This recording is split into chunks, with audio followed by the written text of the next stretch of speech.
What's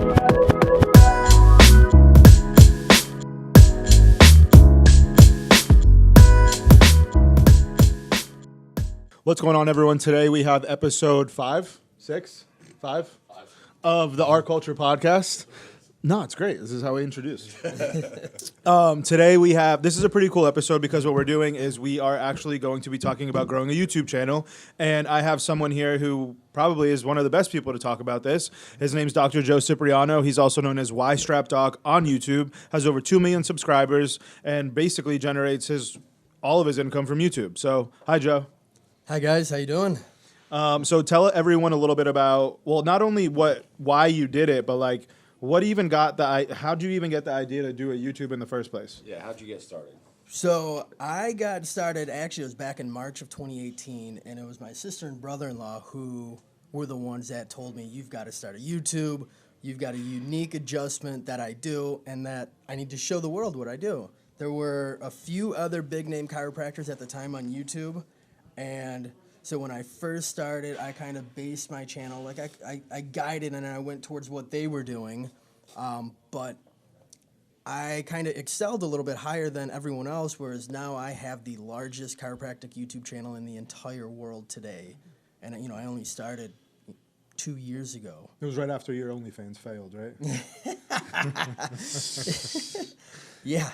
No, so you got into it. Yep. And then so you started it, what did you start doing? What were your first videos like? So the first videos actually were pretty funny. I was managing a chiropractic office, but I was doing all our filming at like random locations. So I would literally be at a park, be at the beach, be somewhere, and I'd bring my portable table with me, and I would adjust either my wife, a friend, a family member, someone like that. And we started just with an iPhone. Okay. And just using an iPhone and recording from that. Obviously, once things started taking off and we started generating income, you know, then did we upgrade camera, mics, things like that.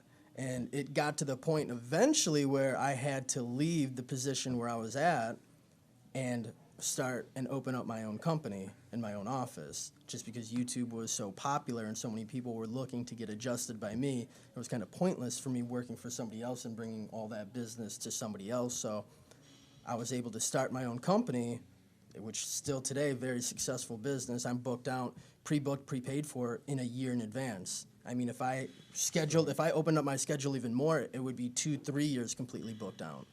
What at what time, like when you did this, were you like, holy shit, like this is gonna be like my income? Like when did that happen? And did you also, when you started, did you have like a system? Like, I'm gonna post every Tuesday, I'm gonna post at 5 p.m. Was it any of that, or you kind of just? I started it was one video a week, just because I didn't really have the content to post, and literally one video a week. It was in the evening. It wasn't really a specific time, exactly. It was in the evening. One video a week went to about 2 videos a week. And even now I do maybe 3 videos a week. And from there, it's still like very simple with what I do. I still cut my origins of everything. I don't have like big name film. It's not movie, studio production. It's like backroom casting. It's pretty much raw. It's pretty much raw. So you do everything on your own? We do everything on our own. My wife and I will shoot the content. Even now at times I just have a tripod in my office, and I'll move the tripod around when I'm adjusting a patient, just kind of set it up, put it in an area where I'm adjusting, move it for the next adjustment. At the end of the day, bring that SD card home, unload it on the computer, and my wife will go through and put in our intro or outro, and just maybe cut out some random talking. So, like, Nick, you started your YouTube channel how long ago? 4 months ago? Oh, 5 months ago? Yeah. And you have how many subscribers now? 26,000. Is that good for where he's at? Or? In the beginning, yeah, that's actually really good. Is that when did you have 10,000, 20? Like, how did it go for you? Because I feel like what happens is like you're good, and then you get a little, and then it just fucking blows up. It did, and that's exactly what happened. Yeah. I still remember the first video that actually took off was I did a adjustment on my sister, and you know, with me, I do very fun thumbnails. You know, they got to catch the attention, of who's scrolling through a page. Yeah. And that was the first video that took off, and it was really funny because a lot of people didn't realize that was my sister. And they were like, comments must have been the great. comments were hilarious. Like I hit up my sister and I was like, Fran, look at that. your eyes are telling, everyone's like, oh, look at the way she looks at him. She wants him. Blah, like, and, like, her and I, like, we're dying of laughter, like, it's brother and sister. But yeah, that was the original video that took off. And I'm not going to lie, but it wasn't until my first big payday from YouTube was when it was like, holy shit, like, things are real. So how does that work? Like with YouTube, I understand that you get paid for advertisement, right? But can you open up your videos for more advertisement, less advertisement? Like, because you obviously don't want to make your followers be like, I'm not fucking watching these videos because there's 100 ads in each video either. Yep. YouTube now, I think it was 10,000 subscribers, and it was a certain amount of watch time that you got to hit to be able to be... Still like that. Still like that, okay, to get monetized. Is it 10,000 or 1,000? I think no, it was 1,000. Oh, 1,000. Okay. I'm sorry. You're right. 1,000 subscribers and then so many hours of watch time. And once you hit that and YouTube verifies it, then you have the ability to monetize, meaning you have the ability to put ads in the video. Any videos that are over, I think it's like 7 minutes long, you can put in, you could put in 50 ads in a 7-minute video, but no one's going to watch that. Correct. Yeah. YouTube has a thing where you can click in and they'll auto-populate your ads. I'll go through every video, and after the first 3 hours, I get a breakdown of the analytics of my videos, and it'll show the peak watch times. And to be honest, where the peak watch times are is where I'll have an ad at. So I'll usually do 2 ads, maybe 3 if it's a longer video. But I strategically put those ads in where the highest view time is at.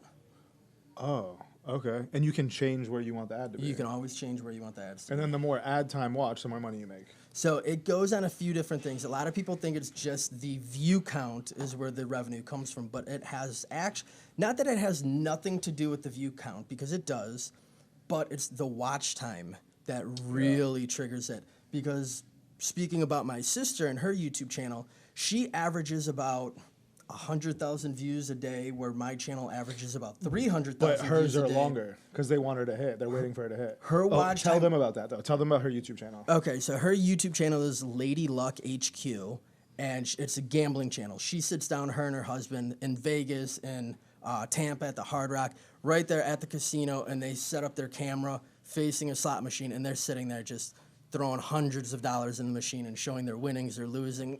Dude, this is the craziest thing. He told me this and I didn't even believe it. Wait, it gets even better. They give her the money to spend in the fucking slot machine too. Oh yeah, right when they get to whatever hotel, they usually get like 5 or 10K from the hotel. Like, they get like a suite. They get like all the money. Comped.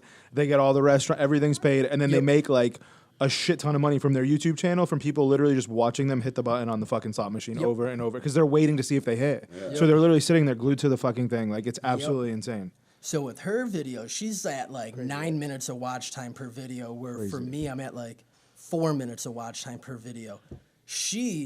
There's been a few months where she actually had generated more income in 1 month than myself. Granted, it's only been like 2 or 3 months, in total where it's ever happened. But when you look at the amount of views, like, that's a, pretty big deal. Most people don't realize, that view time is actually the key. How long did it take you to get to like 30,000 followers, or subscribers on YouTube? Honestly, right in the beginning, once things started taking, like, it was quick. It was quick. But once you hit like that first 100K, holy crap, did things just take off. Yeah.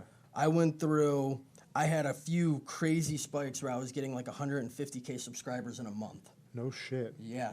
And when you say quick, like, what's quick? 3 months? Yep. Yeah, about 3 months. You were over what? Oh, when I started, my channel in general, I would say the first 2 months was very slow, meaning in 2 months I maybe had 5,000 subscribers. And I feel like that's not that slow, though. Yeah, I feel like that's slow. See, I don't know. To me, that's all I know because, I started in that's kind of like the rate it went up. Sure. And, yeah, it was probably about 6 months in, and I was at close to 100K. It hit that 100K mark, and it just, like... Because I feel like a lot of people with YouTube, like, you have to appeal to more than that. Like, bodybuilding is tough because it's, like, you're in a niche, right? Your niche isn't really that big. Like, the big... Like, I mean, there's millions of people who like bodybuilding, but there's also, like, billions of people who enjoy watching, you fucking adjust people. And, like, people watching your sister game. Like, it blows my mind. Oh, it really is. Yeah. The one thing, though, that I can always say is if you start a channel...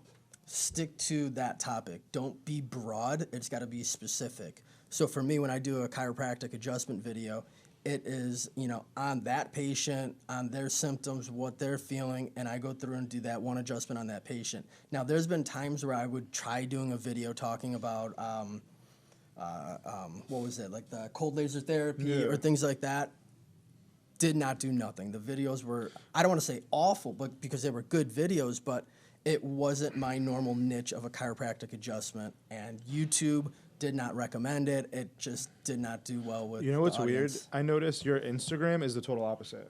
Like on Instagram, everyone likes to see like your family pictures, Yeah. pictures with your those pictures get like 6,000-7,000 likes. Yep. And then your adjustment video gets like 1,000. Yeah. It gets like 1,000 likes. Yeah. So it's wild how like it flops. A different You know what I platform, mean? Which likes is a it's different cool. thing. I mean, it makes sense. I guess it doesn't, but it does. People want to feel like they're more part of like your circle on Instagram, I guess. Yeah. Versus the average person just scrolling through like the redundancy of YouTube and like ended up falling on your page and just watching all your videos because they're appealing.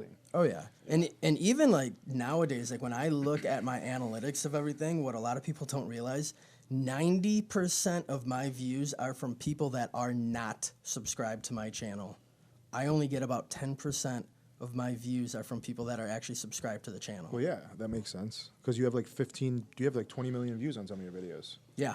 Yeah, some of the videos are just like crazy through the roof, which I'm not going to lie, now I haven't put it out yet, but to create more subscribers, like people actually clicking that follow, every video I'm going to be putting out on the 1,000th comment, I'm going to be giving out $100 on every video. $100 like Amazon gift card. That's just cool. sent right to them. That's cool. I did a video adjusting my wife. I think it was around Thanksgiving, and we gave out a $1,000 gift card. And man, did people love it! The amount of comments, the people following, the subscribers shot up, and it's nice to see, like helping people out. And it also on my end, it created, people that were like, well, like, oh shit, I normally just follow him because I hear the cracks and it's cool, but now if I subscribe and like his stuff. Now, YouTube doesn't frown upon that. Like giveaways don't. Well, I guess it doesn't matter, right? Because if you have all the subscribers and they're not watching your shit, you're not getting paid. Yep. Yeah, no, I haven't had one issue at all. It creates more engagement, No, I get that it, you have. yeah, for sure. YouTube starts pushing it What, out there, more. What, like, if you could sit someone down and give like like all the influencers on Instagram that say they'll build an automated YouTube channel for you and make millions of dollars, what would you give as your advice, like for someone who's starting a YouTube channel and like what to look out for? Obviously you just said to stick to whatever it is that you do and be good at it, but like I know there's a lot to do with literally like renaming the video before you upload it. I've heard like that makes a difference. I heard like the tags and the thumbnail. Like what is the hierarchy of all those importances? Number one is going to be the thumbnail. Thumbnail, hands down, is your number one thing that you need to just spot on, catch somebody's attention, because you realize YouTube with that platform, people are sitting there and they're just scrolling that mouse right through YouTube, and then once they see something that catches their eye, because how everyone's brain works, they're looking in the upper left and they work like up top going down and they're reading from left to right. You need to catch people's attention in the thumbnail first. Then if you notice all the titles is the number two thing that you need. You need things that pop. So for me, if you ever notice in the videos, I use asterisks around certain words. I'll bold some words, I'll lowercase others, and it's very just off the wall. Like you look at it and you're like, what the hell? And then you see this like crazy thumbnail and you're like, oh shit, I gotta look at this girl. I gotta click into it. And bam, that gets them right there. But that's the whole point. YouTube is a platform that you want people clicking into your videos and watching it. If I put out a very dull thumbnail, no one's going to click into it. And that's going to be the number one thing, no matter if it's bodybuilding, no matter like my sister with her. What does she casinos. put? So does she put like jackpot whatever hit? Oh, yeah. And then you literally watch the video for an hour to wait till she hits the jackpot. Mega that's hand genius. pay, and showing the like maybe the ticket, like $50,000 cash out, from a slot machine, like things like that. Like people look at that like, holy shit, $50,000. And she probably has no competition in that space, right? I mean, so there are a few other big name people that do it. She has fun with it, like kind of like how I am. I she mean, it's engages dope. with people. It's and, crazy. But yeah, it's one So of if the you could niches. find a way to like bait people in, like who does a really good job of this? Christian Guzman. I don't know if you've watched his YouTube videos, but like his thumbnail will be like, "We're ending it." and it'll be like a picture of him in like, you know, Buff Bunny, and then it'll be, you know, like an hour into the video, it's like they delete their fucking Netflix subscription, and like that's what he's talking. Like they literally make it seem like it's something so extravagant or so serious. Yep. But you're watching this whole video, and then that's the whole point of the video. Oh, you know? yeah. It's like, damn, like you got me. I just watched an hour of this fucking kid's video for no reason. Because you gotta catch somebody's attention. Yeah, no, I get it. It makes sense. I think something too that you said that's so important. I think when we're starting a business, whether it's YouTube or even with us, with, you know, our companies, oftentimes we want to start something and we want it to be perfect before we really jump in, you know. But like what you said, and I have a great example of it too. Like your content was so raw. You were using your own phone. You weren't getting above yourself. You weren't putting yourself in debt to accomplish a goal. And that's how it took off, you know. And even like the same thing, like when Dallas and I started filming our stuff, I was using an iPhone 4, and it was one of the most popular things on YouTube in 2015. I was editing it all myself, you know. And then there's been times where I've been hard on myself and been like, man, I need better, equipment. And really, it doesn't come down to that. It comes down to what you're giving. Yeah, the content that you're giving. 100%. I get so many people that reach out that are like, they're like, oh well, you know, who do you have to hire? Like, who do you hire to film? Who do you hire to edit? Who do you do for this? What do you do for that? And I'm like even now, you know, I'm almost at 2 million subscribers. My wife and I still do everything.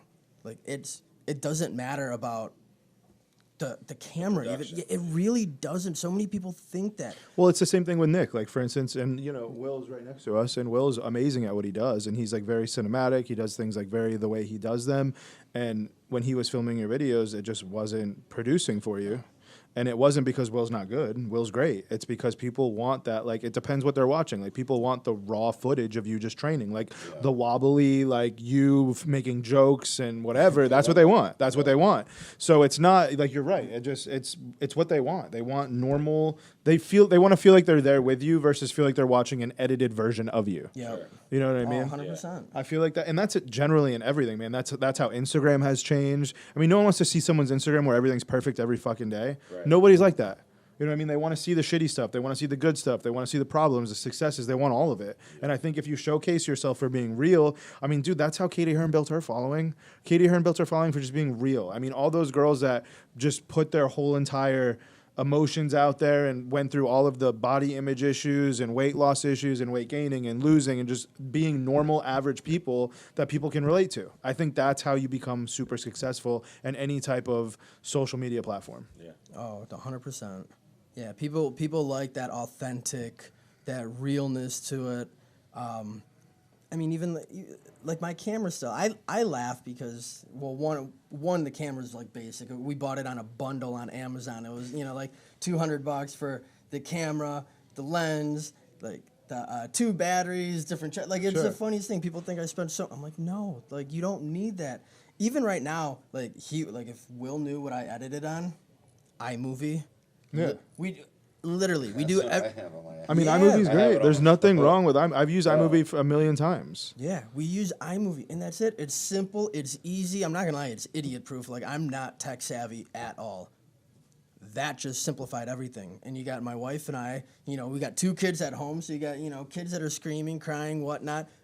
We'll knock it out in like 20 minutes and get a video completely done up and whatnot. We've talked about this before, like Matt and myself, I think. I don't know if it was on this podcast or just like in general, but like starting a business and like not overspending. And you just kind of hit it right there. You were talking about how like you don't need all this stuff. You just need to just start. Like you just have to fucking do it. Yep. But I think one of the biggest things that I've learned in every business that I've opened is like, my first medical office was super small. Our first supplement shop, or our first supplement, Revive MD, we started in my supplement shop. Like we didn't go rent a warehouse. We made do with what we had. Exactly. And I think what people don't realize about that is, one, it's so much more rewarding to like see something come from nothing, but it's also, it prevents you from fail. Like you're setting yourself up for failure if you're overextending yourself and spending more money than you have. And I think that like slow, steady growth is so much more important, and it's just so much more rewarding, and it way less chance of failure.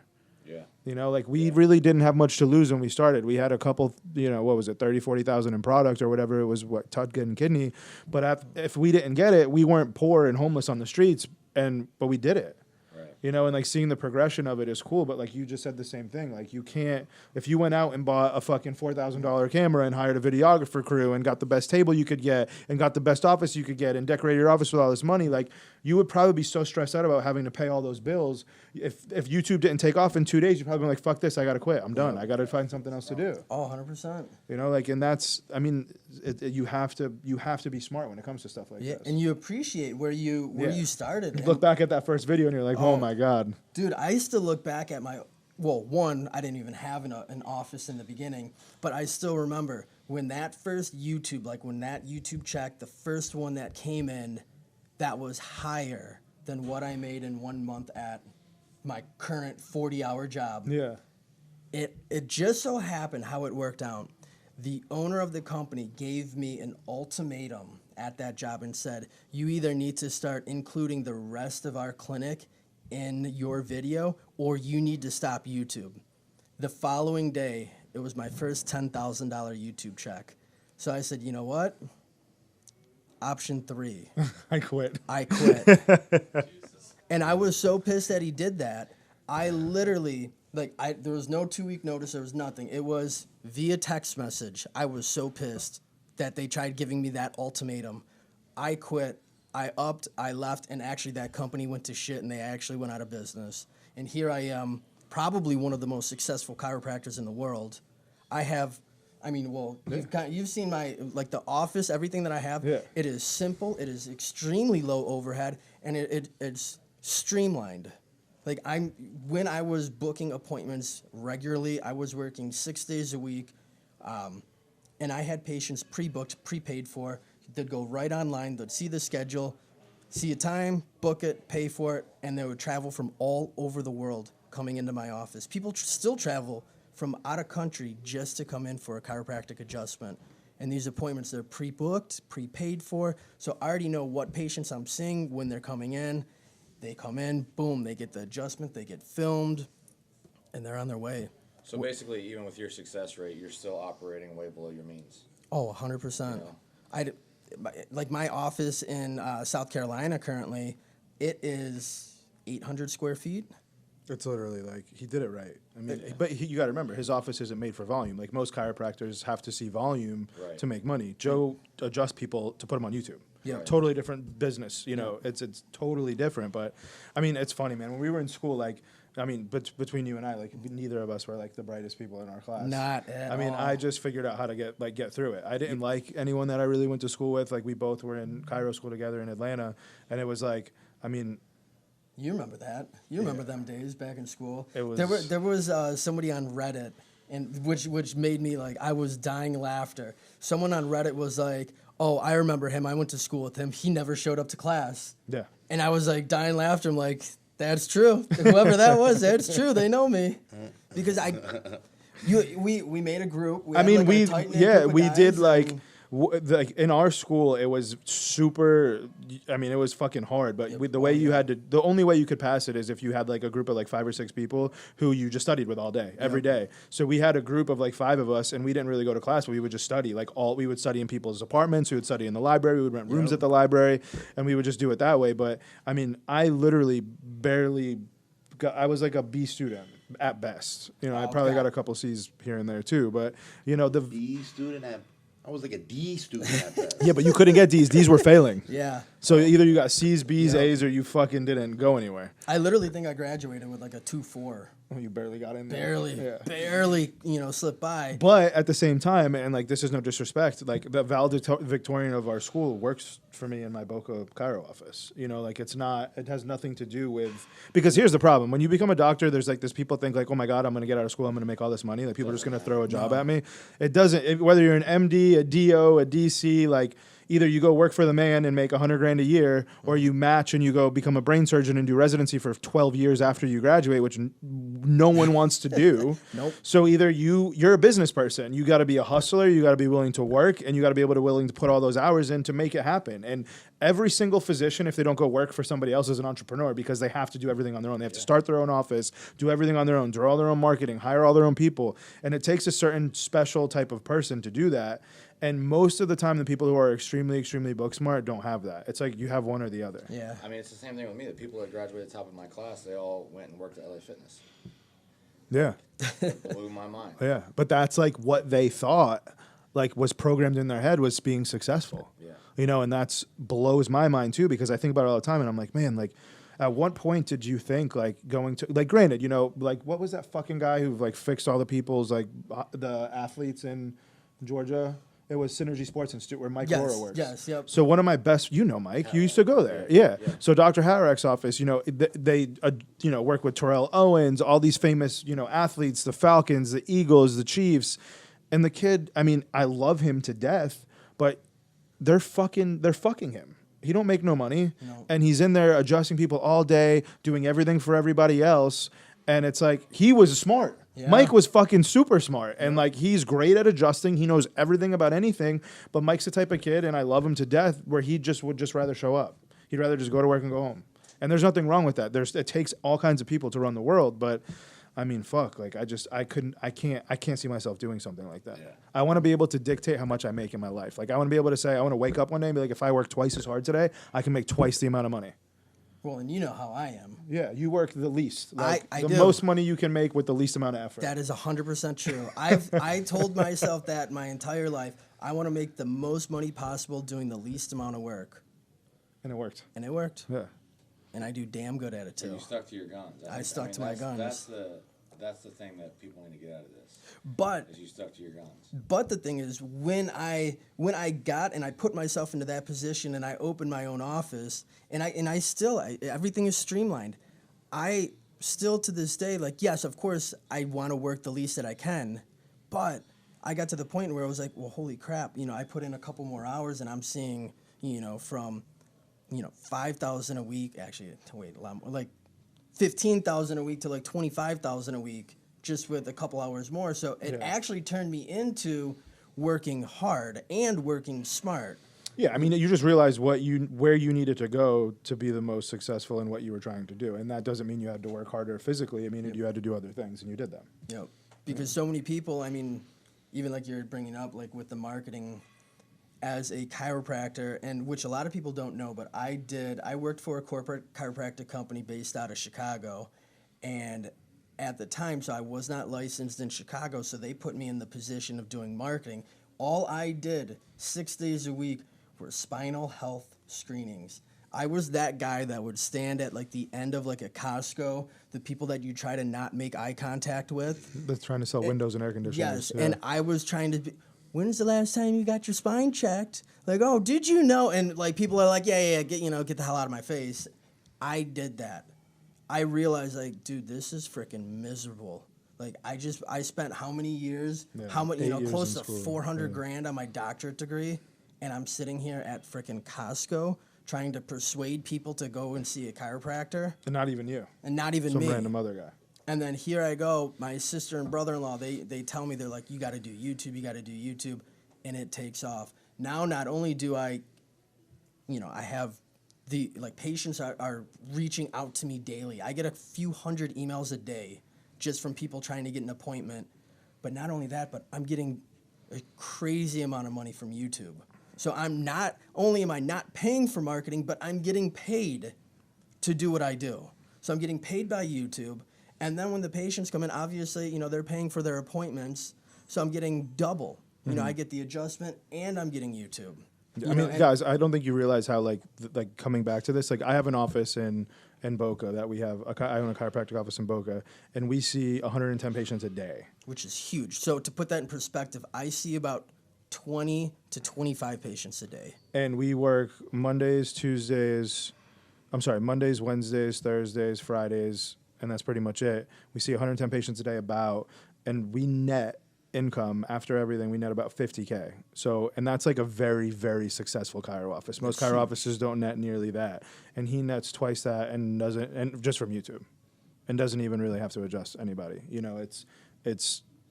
No, it's true. It's freedom. I mean, at the end of the day, right? What is being successful? What is your version of being successful? What is my version of being successful? My version of being successful is being able to wake up every day and not have a planned schedule that I have to follow, one that I choose to follow. I don't have to be anywhere unless I want to be there. Yep. Like, that's how you are. That's how you are, and that's how you are. Well, when I have patients, I'm But planning, you choose to have a patient. Yeah. You don't have to have that patient. No, not at all. You know what I'm saying? You're accepting. You like I don't have to come to work, but I have a schedule where I have to be at work every day. Yeah, It's yeah. the same thing. Yep. I'm choosing to be more proactive with my time. If I wanted to go away for 3 months and not see anybody for 3 months, every single one of us in this room could do that. Yep. You would just eat people out of house and home if you. But that to me, that's important, and I think a lot of people look at you and they look at other YouTube people, even you, like how you've grown your YouTube so quickly, and they're like, fuck, man, I want to do this. Like, I want to get into this. I want to make this happen. And there's a lot of great influencers and great athletes and great, people who have great ideas and content that could do it, but they don't know how to. I didn't know how. I mean, we're starting ours, Well, right? We just started ours. They're afraid, Yeah. because like I said, unless you're perfect, like people don't want to start things unless they're perfect. Yep. But we're never going to be perfect. Yeah, like we have this old fucking dinosaur switchboard over here. Without a USB. Yeah, I mean, that's why we're working with 3 mics with 4 people right now. But it is what it is. I mean, it just doesn't make sense. If it works, if it's not broken, why fix it? And the podcast isn't making money yet. So I feel like there's no reason to dump. We both could. I mean, we could make this we could outfit this like Joe Rogan's podcast. But what's the point?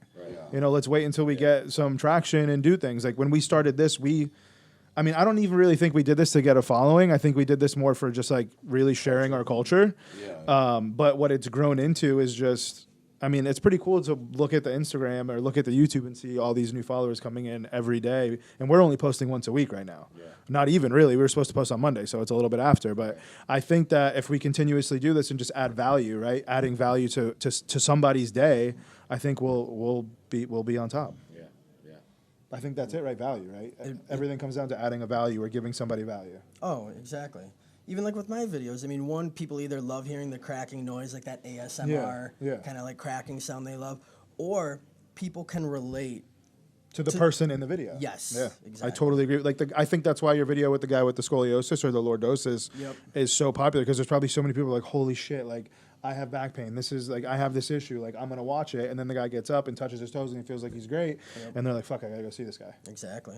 I mean, you know how it was even in school and how society views chiropractors out there. So many people think that chiropractic is like a scam, which I'm not going to lie. There are people who are con artists who are chiropractors. 100%. I mean, I'll tell you right now, I think any chiropractor who you go into their office and they tell you need to get on this fucking 6-month plan to do 19 adjustments a week and this many cold laser sessions and this many massages, it's like, how the fuck do you know I need all that? Yeah. You know what I mean? Correct. There's no way you know that I need all those things when you don't. I mean, you just took an X-ray. How do you know in 4 weeks if we retake X-rays I'm not better? How do you know I might not be better tomorrow? How do you know it's not a maintenance adjustment? Like that's where I think chiropractic is fucked. And then the really quacky ones who like hold the metal and tell you you're like gonna die if you like those people. What is that? Applied kinesiology or whatever? Yeah. Okay.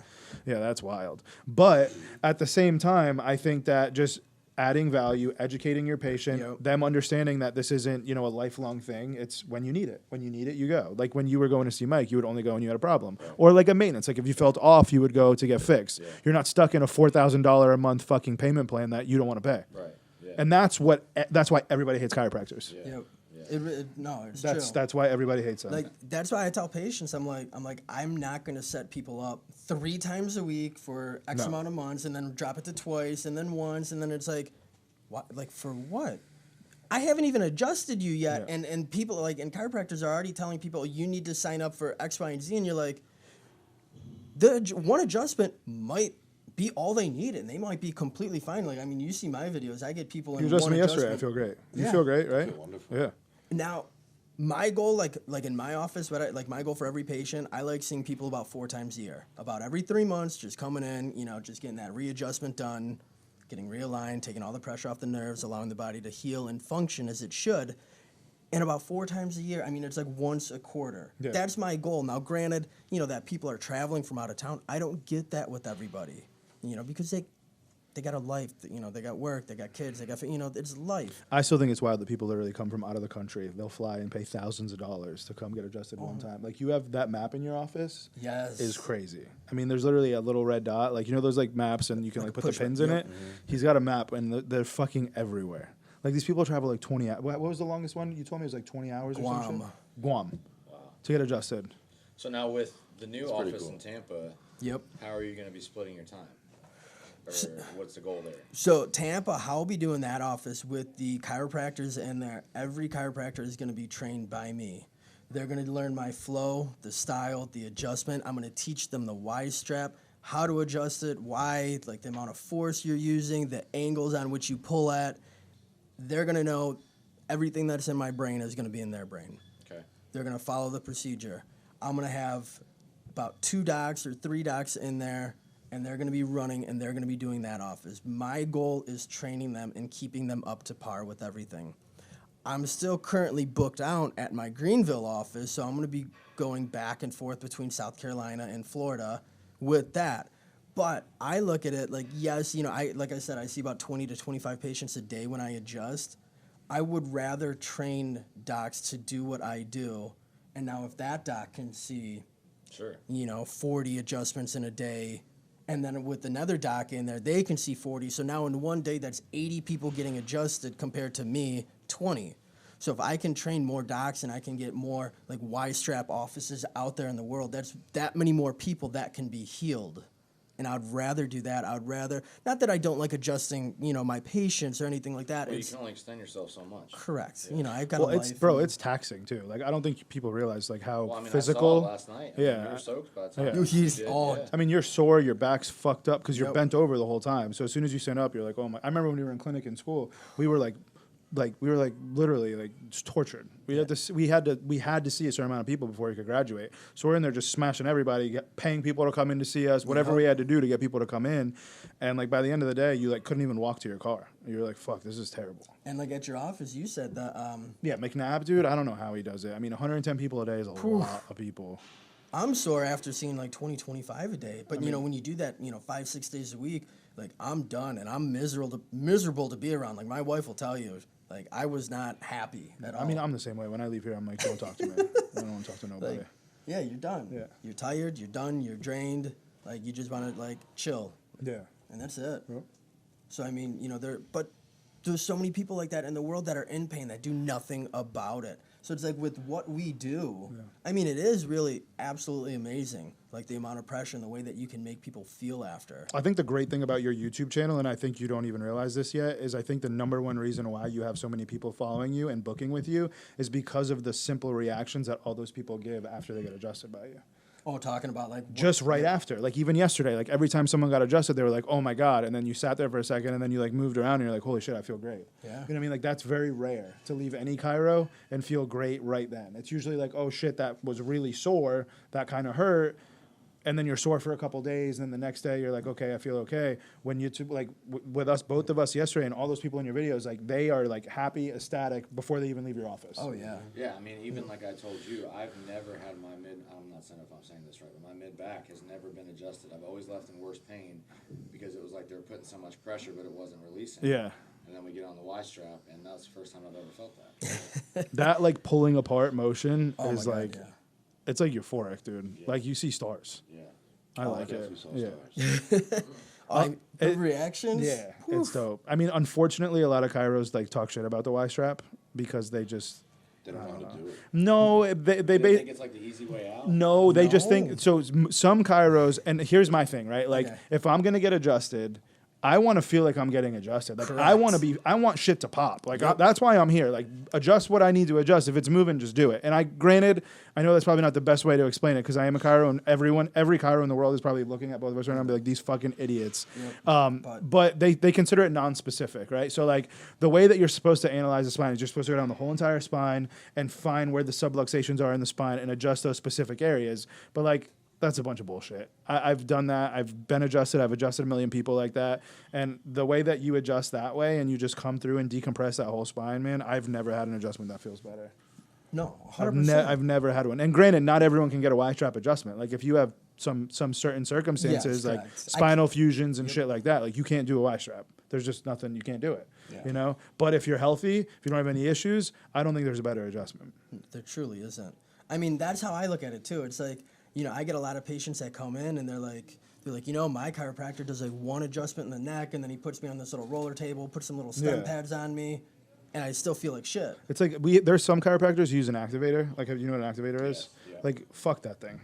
You're not gonna tap my neck with a little thumb thing, Like- and tell me. Imagine someone taking that on picture me. him. Like I'm gonna adjust your mid back with a clicky tool. Click, click, click.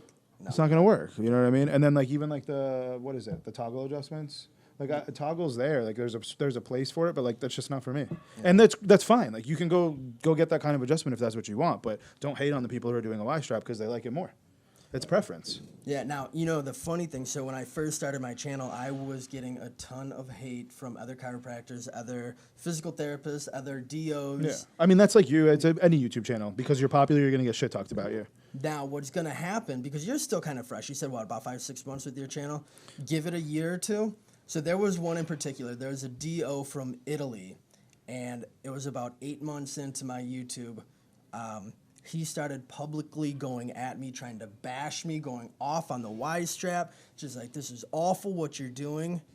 Just about 2 months ago, he reached out to me and said, Dr. Cipriano, I'm so sorry. I was the one who publicly was coming at you. I tried the Y strap. I absolutely love it. My patients are responding just amazing with it. I'm so sorry for ever going at you like that. I wanted to apologize. No Thank shit. you for showing me this great technique. What about that other dickhead, the MMA guy? Yeah, I got nothing to say about that one. He was actually, I mean, there's nothing against him. He does a technique very similar to it, and actually a lot of his videos, he uses a Y strap as well. But that was after. Yeah, that was after. Like you were doing it, he was hating on it, and now he does it. He's yeah, correct. Makes sense. He's one of those people. I think he's just jealous because Sure, my YouTube channel blew up, and Yeah. for someone like him, he's got all these famous MMA people in there. It don't matter. And- it don't matter. And my channel grew 10 times faster than his. I surpassed him. Yeah. And I mean, it's all relative. Like what you're saying is the same stuff he's saying, just in a different industry. You know what I mean? Yep. Like Nick was super. Like you guys are kind of flip flop. Like Nick is really popular on social media, Yep. and you're really popular on YouTube. And then obviously you have a bigger following, but same thing. And now he's getting into YouTube. You're kind of getting into Instagram. You know what I Correct. mean? So like the comments on Nick's videos are the same thing. It's people who are hating like on everything they could possibly talk shit about. But in the end, it's like you're watching my video. You're paying me. Like Yep. you're actually paying me to talk shit about me. Yep. Thank you. Just keep talking shit and keep paying me. that's the They funniest had to thing. watch the video to comment on the video. Like, oh, look at your leg. Oh, great. Thank you for paying me.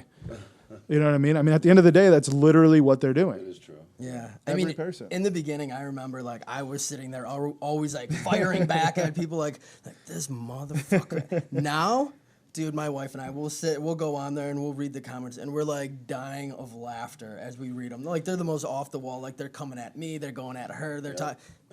It's even like when we did the first vlog where he moved to Florida, and we were doing that video, and there's people on that video who are like, Nick Blocky something, and I'm like, yo, have you ever seen Nick in real life? Like he's not he's not blocky. He's not a blocky person at all. He's not. He has everything is symmetrical, and it's they just try to find things you don't have a big waist. You don't. It's all you don't. So it's just funny to see people will just say anything they possibly can to get their 2 seconds of fame. Oh, 100%. Now you just have to. I mean, you just have to laugh about it, and you do laugh about it. Oh, which I is- do now. yeah. I used to be like him. I I used know. to fire back. I know. And now I'm just there's nothing anyone can say to me now I haven't heard already. Yeah. So it's funny. Yeah, that's wild, man. It's just cool. The comments, everything. Yeah, but even like you said, they're watching your videos, they're paying you. You're being paid to be talk shit, but sure. Yep. Talk Sign me up shit for that job you all day want. long. I will go and buy another Rolex. Yeah. That's how I look at it. To me, it's funny, but but I'm not gonna lie. There was a point in time, way back in the day. I mean, where so many people hit it. Like my wife and I, we had nothing. Yeah. So I'm not gonna when YouTube came about and how YouTube took off. Dude, it truly gave us financial freedom. No, for sure. I It's mean, that's the let whole point. us- Yeah, it let us start in office. It let us grow to even where we are now. So, I mean, and then you have the other side of it where people literally try to attack you by going after your livelihood. You know, Oh, yeah. you told me about the stuff you have going on, and obviously it's fine now, but it's pretty sad how people will do anything they possibly can to make sure that you're not better than they are. yep. People, you would think other people would be Happy for you. correct. No. It's not. Doesn't never happen. that way. Yeah, it never Never. happens. Even the people who act like they're happy for you, They're not happy. they're definitely not. Unless they're doing better than you. People who are doing better than you are always happy to see you do well until you start doing better than them. Mm-hmm. And then the fucking, you're their enemy at that point. They're trying to beat you again. No, it's truly crazy, but it's 100% right. Dude, I mean, I can honestly say, like, and I can say this about Matt too, like, we do nothing. Like, we come to work every day, we work all day long, and we go home. And, like, somehow, some way, like, someone's got something to say about us all the time.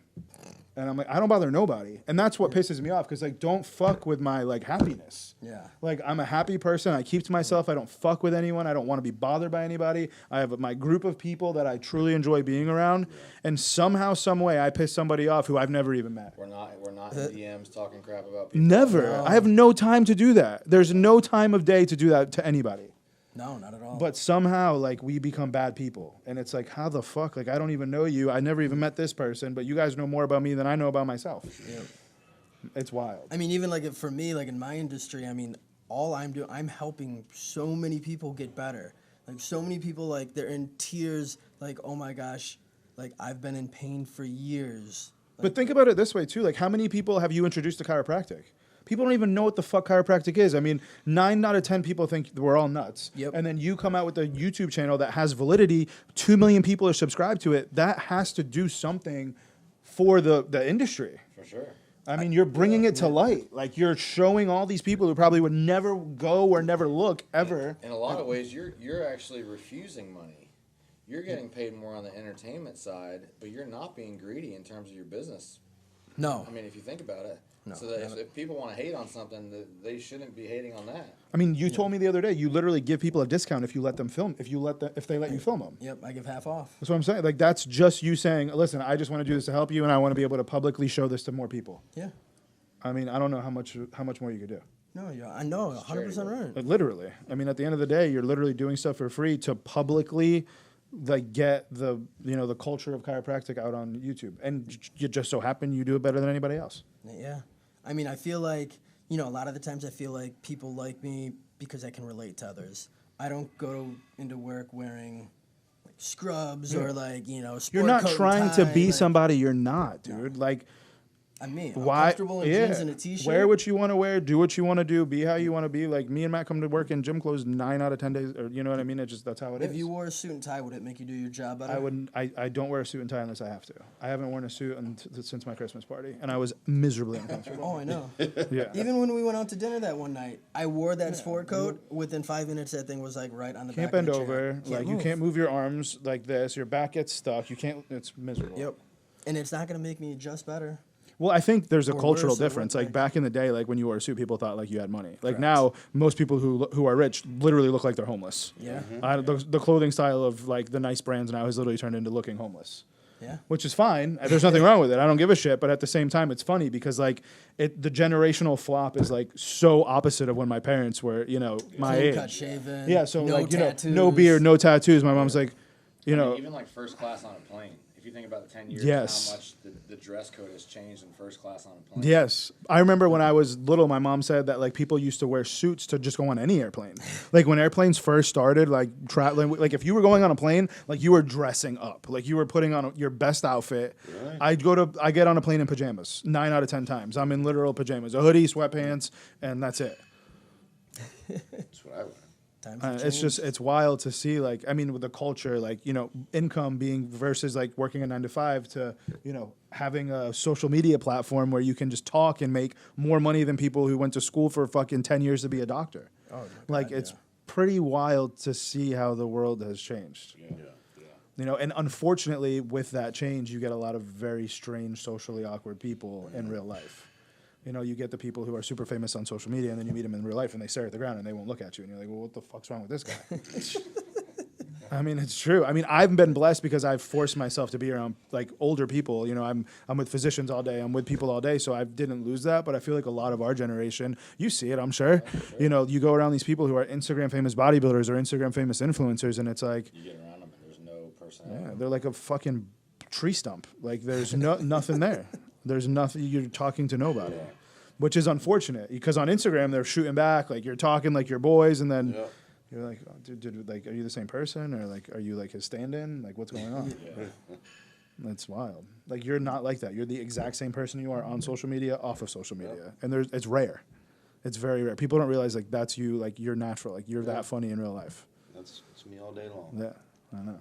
But nah, I mean, yeah, social media, God, like, I still even remember when I told my parents that I was going to quit my 9-to-5 job with a $65,000 a year salary plus benefits.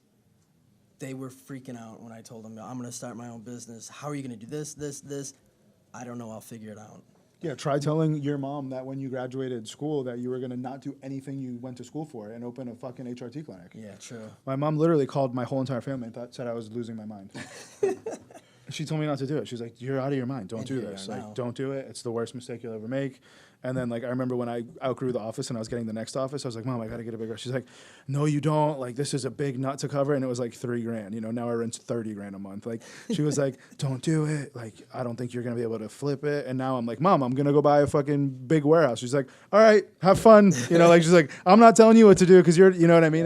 It's cool because it's progression. But, I mean, I think that this was super informative for people who, you know, want to learn about YouTube. If you could end it on like 5 things that you would recommend every single person to do if they want to start a YouTube channel, what would it be?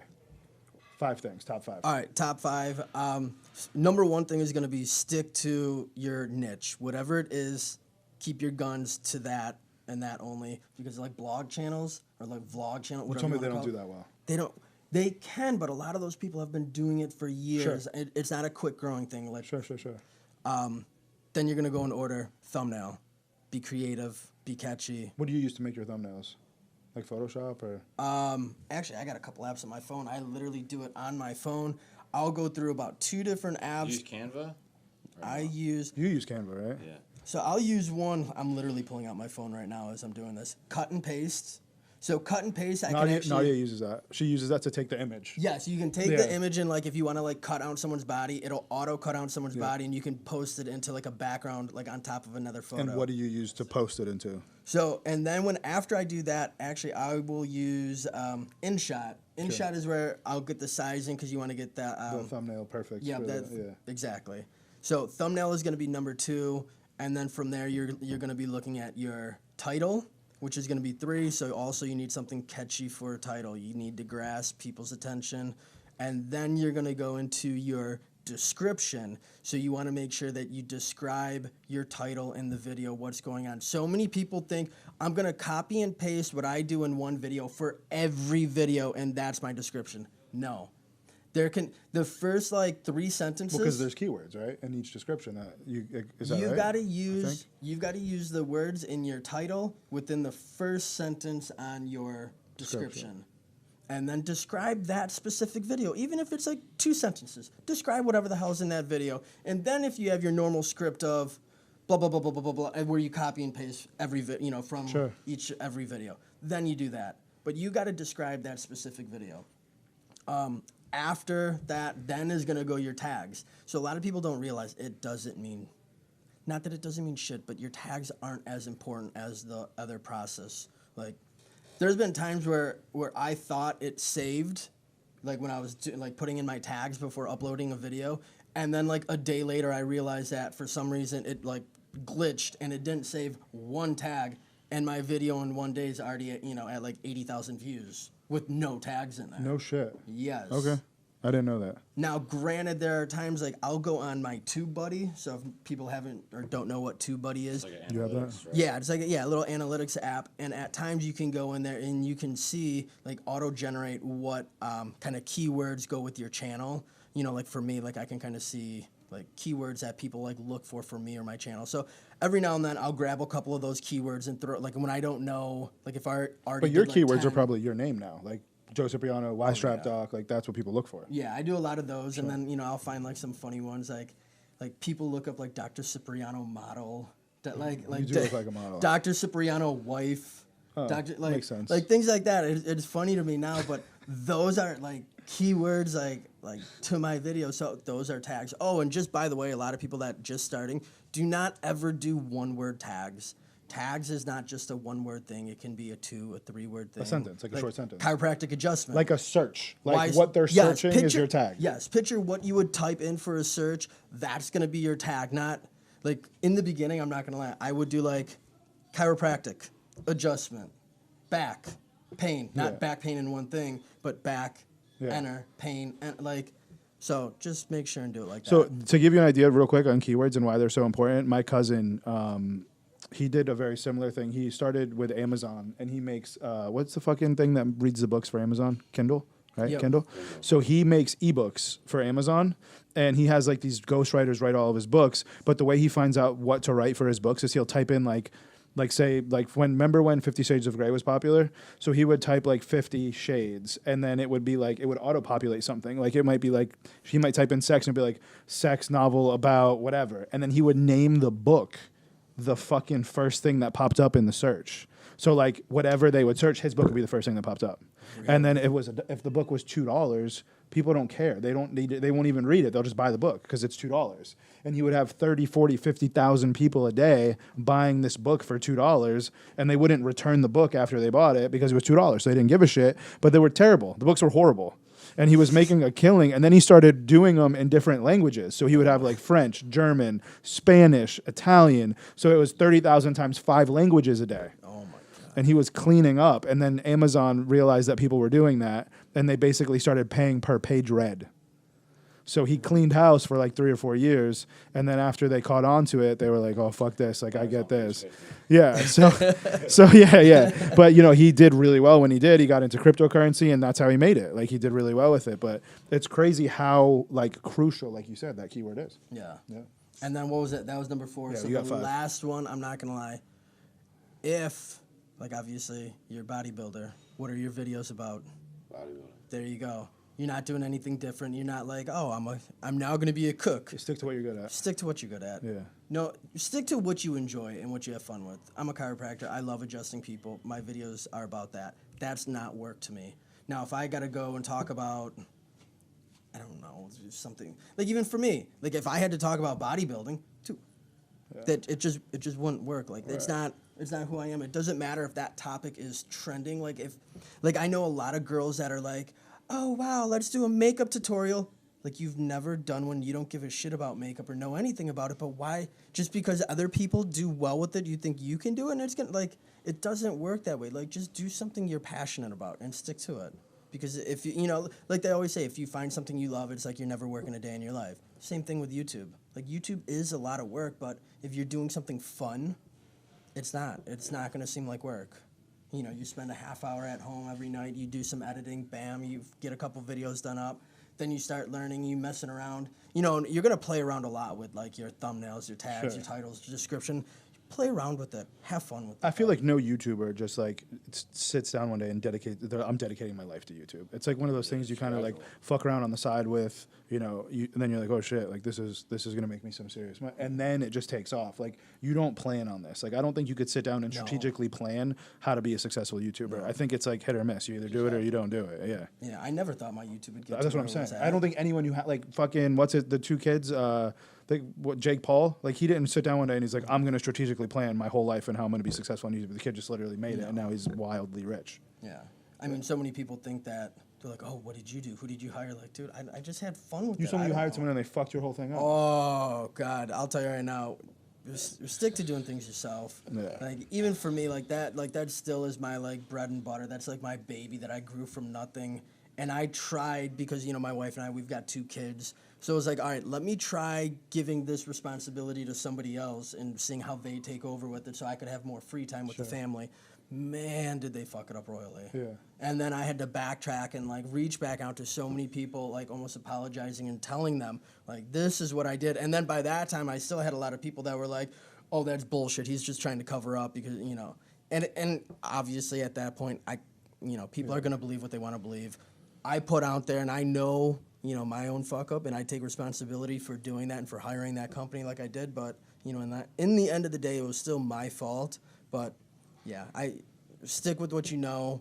Like, if that's your bread and butter and that's what you have fun with, like, don't give it out because you're trying to create more free time. If for some reason somebody falls into your lap and they're doing something for you and it just so happens that's how it should be. Yeah. But I was trying to search and find, and I fucked myself. All right. Well, That's how to create a successful YouTube channel. If you guys don't know, Dr. Cipriano is opening a Revive on the West Coast. It's going to be a Tampa location. It's in a killer location. He's going to be doing all the same stuff we do over here: hormone replacement therapy, IV vitamin therapy, stem cell therapy.